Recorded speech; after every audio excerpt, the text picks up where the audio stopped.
राज्याचे ग्रामविकास मंत्री जयकुमार गोरे व सातारा जिल्हा बँकेचे संचालक शेखर गोरे यांच्या भगिनी दहिवडी नगरपंचायतीच्या विद्यमान नगराध्यक्ष सुरेखा सुरेश पखाले यांच्या फॉर्च्युनरचा अपघात झाला। दहिवडी गोंदवले रोड नजीक असलेल्या आयसीआयसीआय बँकेसमोर रस्त्याच्या कडेला उभ्या असलेल्या सुरेखा पखाले यांच्या फॉर्च्युनरला दहिवडीकडून गोंदवलेच्या दिशेने निघालेल्या ट्रॅक्टर ट्रॉली क्रमांक MH20 FY 6748 ने जोरदार धडक दिली।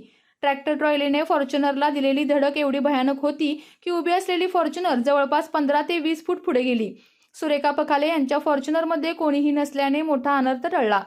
ट्रॅक्टर ट्रॉली चालक मद्यप्राशन करून वाहन चालवत असल्याचे समोर आले आहे।